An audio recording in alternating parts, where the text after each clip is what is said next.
Now to jury selection in the Sean Diddy Combs sex trafficking trial here in New York. The pool down to the 45 possible jurors as of earlier today, which was the goal the court set. So things appear to be moving along. Of course, we need to get to 12 plus 6 alternates. So let's talk about this and what happens next. Misty Marris here in studio with me, trial attorney and legal analyst, and NewsNation senior correspondent Laura Engel joins us from outside the courthouse there in Lower Manhattan. Laura, let's start with you. So, what surprised you today? I saw somebody was thrown off, I think, for knowing the judge. So there's a bunch of stuff. What stood out?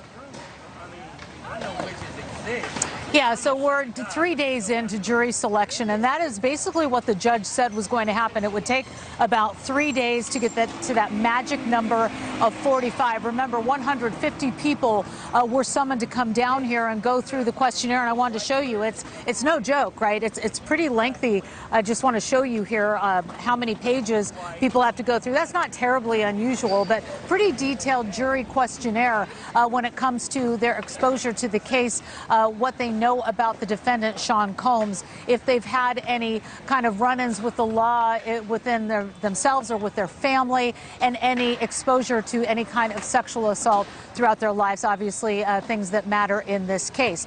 So we were pretty much right on track. The judge said it would take 3 days to get to 45. That's the magic number. So think of it like an accordion. You've got 150 people that were called in, whittle that down to 45 people that everyone can agree on that can go into the next phase to get to the 12 jurors, the 6 alternates. That's where we're at, and that's what will take place on Friday. We're in recess right now. Friday we come back. Sean Combs in court today, wearing out of his prison uniform, wearing his blue sweater with his white collar, pants that needed a belt. He can't wear a belt. He's not allowed a belt or any laces in his shoes. So that was kind of and obviously he's very, very gray. A lot of people noticing how gray his hair is. There's no hair dye allowed at the MDC where he's being held waiting for trial. Those are kind of the highlights, Connell. Yeah, you see it there in the sketches. That is, I guess, kind of interesting.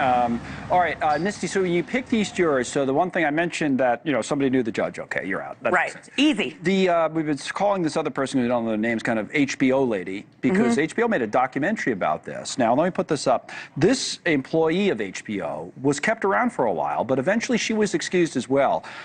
Diddy's lawyer, Agnifilo, says the documentary is not looking to be a balanced piece.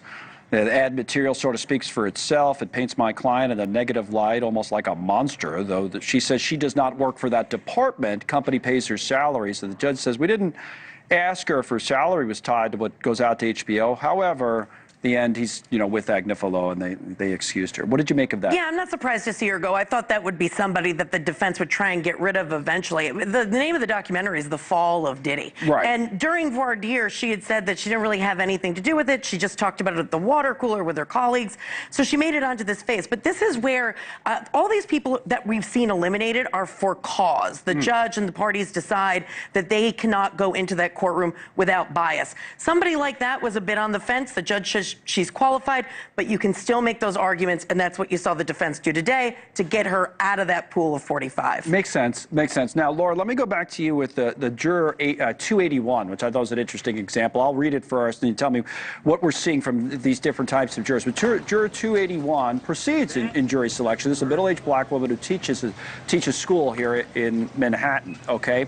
And she heard that Combs was trying to do something from jail to people who were going to testify, witnesses. So juror 281, Combs looked guilty of domestic violence because of the abuse of the young lady.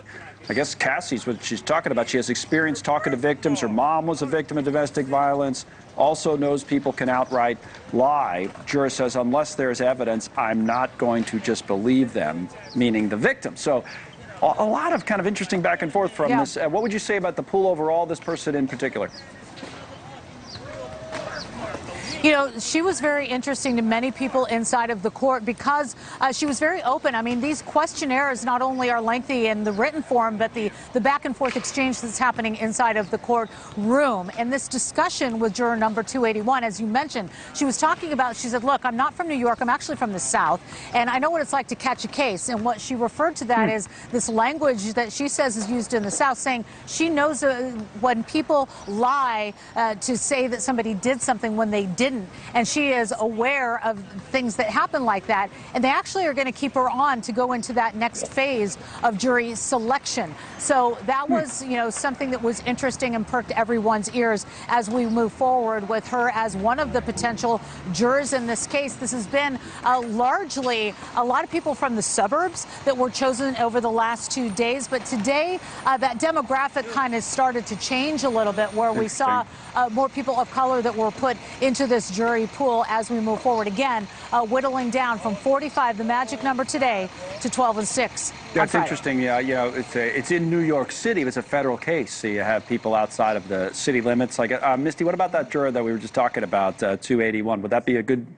If I'm the defendant, I want that juror, because that juror is going to look maybe to some of the alleged victims with some skepticism regarding their motives. Remember what we're going to hear in the trial. 2 of the alleged victims were in long-term relationships with Diddy. We know that many civil lawsuits were filed. So that's how the defense is going to cross-examine those alleged victims. So that might be somebody you keep, might be somebody the prosecution may want to get rid of, because keep in mind, Connell, the next phase, this is where the gamesmanship begins. This is where you have what's called preemptory strikes. You can remove people from that jury pool based on whatever it is. You don't have to say why.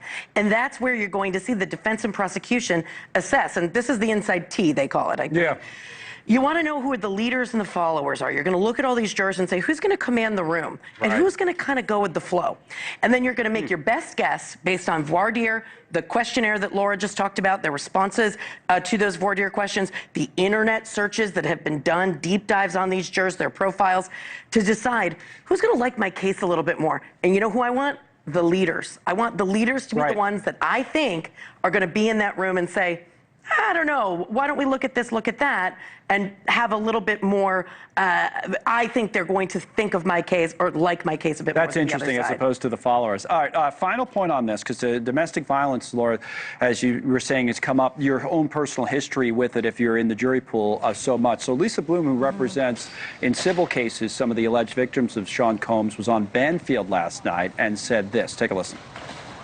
One thing that's made me sad sitting through the jury selection in the court is how many people say they have been the victim of sexual harassment or sexual assault, or somebody close to them has. It's still quite a large number, and if you break it down to the female jurors, even larger.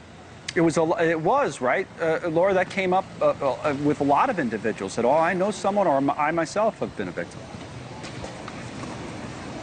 Again and again, and the questions were asked about that, which of course is a very important part of this case moving forward, but also about knowledge about the case. And one other thing I wanted to point out, Connell, there was a man here today who said that he went to the same high school as Sean Combs decades later, and he was actually going to be allowed to go forward to the next phase, but because he had said he had retweeted something on social media or reposted something on social media, he was actually excused. But the sexual assault exposure is certainly a very big thing. Want to get to what's happening next week. We're going to have that whittled down on Friday, but on Monday, opening statements expected. And we've now been told that there will be 3 witnesses called next week. 2 are supposed to be pretty quick, and they're going to have pseudonyms. We're not going to know their names, but the 3rd witness that will be called, from what we've been told in court, will be a longer witness, and it's expected to take up most of the week. Who that witness is, we still don't know, but it's expected to be a major person in this case. Okay,